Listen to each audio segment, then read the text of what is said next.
নমস্কার প্রিয় দর্শকবৃন্দ, আজকের এই ভিডিওটিতে আমি আলোচনা করব কর্কট রাশি তথা কর্কট লগ্নের জাতক এবং জাতিকাদের 2026 সালের মার্চ মাসের 1 থেকে 5 তারিখ পর্যন্ত সময়কাল কর্কট রাশির মানুষদের জীবনে কি কি পরিবর্তন আসবে, কোন ক্ষেত্রে লাভবান হবেন, কোন ক্ষেত্রে সতর্কতা অবলম্বন করে চলবেন এবং বিশেষ করে আজকের দিনে গ্রহ গতির অবস্থানের ওপর ভিত্তি করে রাশিফলটি জানিয়ে দেব।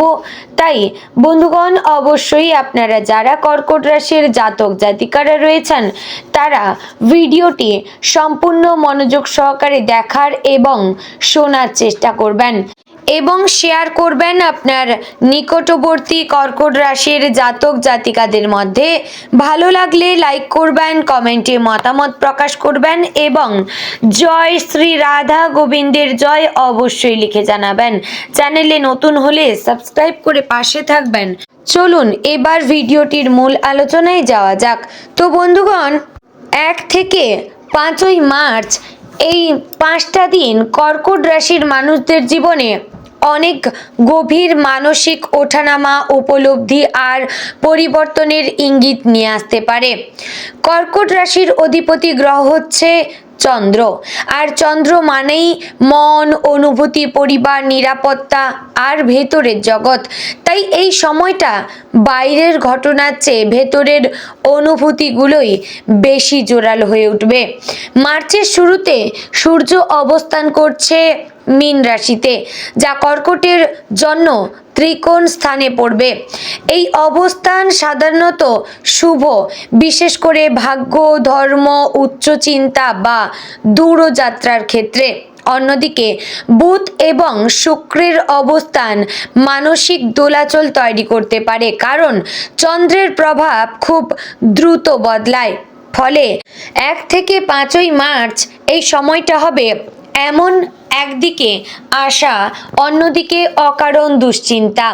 এই সময়টায় কর্কট রাশির মানুষ নিজের জীবনের কিছু পুরানো সিদ্ধান্ত নিয়ে ভাবতে পারেন। হয়তো মনে হবে, আমি ঠিক পথে রয়েছি তো? এই প্রশ্নটাই বারবার আপনার মধ্যে ঘুরে ফিরে আসবে, কিন্তু ভয় পাওয়ার কোনো কারণ নেই।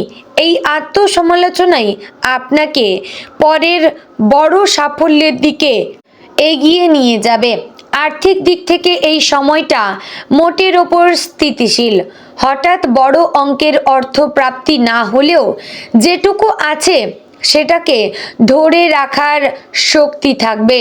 যারা ব্যবসা করেন তাদের জন্য 2 বা 3 তারিখের দিকে নতুন কোনো যোগাযোগ হতে পারে।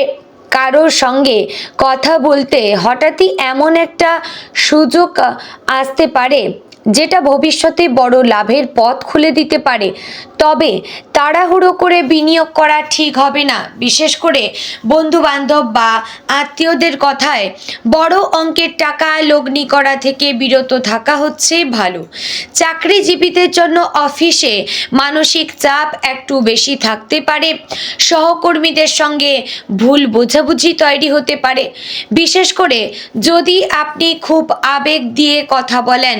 মনে রাখবেন, সবাই আপনার মতো সংবেদনশীল নয়। নিজের কাজ নিঃশব্দে করে গেলে 5ই মার্চের মধ্যে ঊর্ধ্বতন কারো কাছ থেকে প্রশংসা পেতে পারেন। পারিবারিক জীবনে এই সময়টা মিশ্র। কর্কট রাশি হলো পরিবার প্রিয়, তাই পরিবারের ছোটোখাটো সমস্যা আপনাকে অনেক বেশি নাড়া দেবে। 1 বা 2রা মার্চ কোনো আত্মীয়ের স্বাস্থ্য নিয়ে চিন্তা আসতে পারে।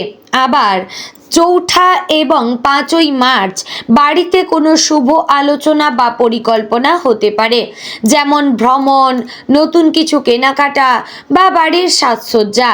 মায়ের সঙ্গে সম্পর্ক এই সময় খুব গুরুত্বপূর্ণ।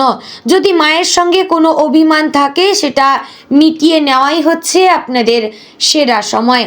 প্রেমের ক্ষেত্রে কর্কট রাশির মানুষ এই সময় একটু বেশি সংবেদনশীল হয়ে পড়বেন। যারা সম্পর্কে রয়েছেন তারা হয়তো সঙ্গীর কাছ থেকে একটু বেশি যত্ন আশা করবেন, কিন্তু সঙ্গী যদি ব্যস্ত থাকে তাহলে অকারণে আপনারা কষ্ট তাকে দেবেন না। নিজের অনুভূতি খোলাখুলি বলুন, তবেই ভুল বোঝাবুঝি মিটবে। যারা অবিবাহিত তাদের জীবনে 3রা এবং 4ঠা মার্চ হঠাৎ কারোর সঙ্গে নতুন পরিচয় হতে পারে। এই পরিচয় ভবিষ্যতে গভীর সম্পর্কে রূপ নিতে পারে, তবে প্রথমে বন্ধুত্ব দিয়েই শুরু হওয়া ভালো। শারীরিক দিক থেকে এই সময়টা মোটামুটি ভালো, কিন্তু মানসিক চাপ শরীরে প্রভাব ফেলতে পারে। মাথা ব্যথা, ঘুমের সমস্যা বা হালকা গ্যাস্ট্রিকের সমস্যা দেখা দিতে পারে। বেশি রাত জাগা এড়িয়ে চলা দরকার। চন্দ্রের প্রভাবে ঘুমের ছন্দ একটু নষ্ট হতে পারে, তাই প্রতিদিন নির্দিষ্ট সময়ে শোয়ার চেষ্টা করবেন এবং প্রত্যহ অবশ্যই 7 থেকে 8 ঘন্টা ঘুমানোর চেষ্টা করবেন, নতুবা আপনাদের ঘুমের অভাবে বিভিন্ন রকম সমস্যা আপনাদের শরীরে লক্ষ্য করা যাবে এবং আপনাদের মানসিক দিক থেকেও আপনারা ঠিক থাকবেন না। আধ্যাত্মিক দিক থেকে এই সময়টা বেশ শক্তিশালী। মনে হঠাৎই ভগবানের প্রতি টান পাবেন। অনেক কর্কট রাশির মানুষ এই সময় মন্দিরে যেতে বা কোনো পূজা করার ইচ্ছা অনুভব করবেন। বিশেষ করে সোমবার চন্দ্রদেবের প্রভাব বেশি থাকে, তাই ওই দিন সাদা পোশাক পরা বা সাদা মিষ্টি দান করা শুভ হতে পারে। এই 5 দিনে সবচেয়ে বড় লাভের ক্ষেত্র হচ্ছে আত্মবিশ্বাস এবং অন্তর্দৃষ্টি। আপনি যা অনুভব করবেন সেটার পেছনে কোনো না কোনো সত্য লুকিয়ে থাকবেই। নিজের মনকে অবহেলা করবেন না।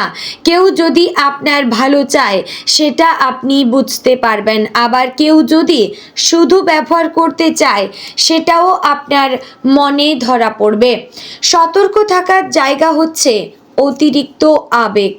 কর্কট রাশির মানুষ কখনো কখনো নিজের অনুভূতিকে এত বেশি গুরুত্ব দেয় যে বাস্তবতা চোখ এড়িয়ে যায়। 1 থেকে 5ই মার্চের মধ্যে কোনো বড় সিদ্ধান্ত, যেমন চাকরি ছেড়ে দেওয়া, সম্পর্ক ভেঙে ফেলা বা বড় অঙ্কের টাকা ধার দেওয়া, এগুলো না করাই ভালো। অন্তত 10ই মার্চের পরে সিদ্ধান্ত নিলে ভালো ফল পাবেন। বন্ধুত্বের ক্ষেত্রে একটু সাবধান থাকবেন। কোনো পুরনো বন্ধু হঠাৎ যোগাযোগ করতে পারে। তার উদ্দেশ্য ভালো হতে পারে, আবার স্বার্থপরও হতে পারে। সরাসরি বিশ্বাস না করে সময় নিয়ে যাচাই করুন এবং আপনার যদি মনে হয় তার উপকার করার দরকার তাহলে করুন, নতুবা না করলেও চলবে। শিক্ষার্থীদের জন্য এই সময়ে মনোযোগে একটু ঘাটতি আসতে পারে। মন বারবার অন্যদিকে চলে যাবে, তবে 4 ও 5 তারিখ পড়াশোনার জন্য ভালো সময়। যারা পরীক্ষা দিচ্ছেন তারা এই সময় রিভিশন করলে বেশি উপকার পাবেন। সামগ্রিকভাবে বললে 1 থেকে 5ই মার্চ কর্কট রাশির জীবনে বড় কোনো ঝড় আনবে না, কিন্তু ভেতরের আবেগের সাগরে ঢেউ তুলতে পারে। আপনি যদি নিজের মনকে সামলে রাখতে পারেন তাহলে এই সময়টা ভবিষ্যতের বড় সাফল্যের বীজ বপনের সময় হয়ে উঠবে। লাভ হবে আত্মজ্ঞান, সম্পর্কের গভীরতা আর নতুন সম্ভাবনার সূচনা থেকে। সতর্ক থাকতে হবে আবেগের বশে ভুল সিদ্ধান্ত, অতিরিক্ত দুশ্চিন্তা এবং অযথা সন্দেহ থেকে। তো বন্ধুগণ, মনে রাখবেন, চন্দ্রের মতোই আপনার মনও বাড়ে কমে, কিন্তু অমাবস্যার পরেই যেমন পূর্ণিমা আসে তেমনি সামান্য অস্থিরতার পরেই আপনার জীবনে আলো বাড়বে। এই 5টা দিন আপনাকে নিজের ভেতরের শক্তিকে চিনতে শেখাবে, আর সেটাই হবে আপনার জীবনের সবচেয়ে বড় প্রাপ্তি। তো বন্ধুগণ, আশা করছি ভিডিওটি আপনাদের ভালো লাগলো, উপকারে আসলো। যদি ভালো লেগে থাকে অবশ্যই লাইক, কমেন্ট, শেয়ার করবেন। চ্যানেলে নতুন হলে সাবস্ক্রাইব করে আমার পাশে থাকবেন। ভিডিওটি অবশ্যই আপনার নিকটবর্তী আত্মীয় স্বজনদের মধ্যে শেয়ার করবেন।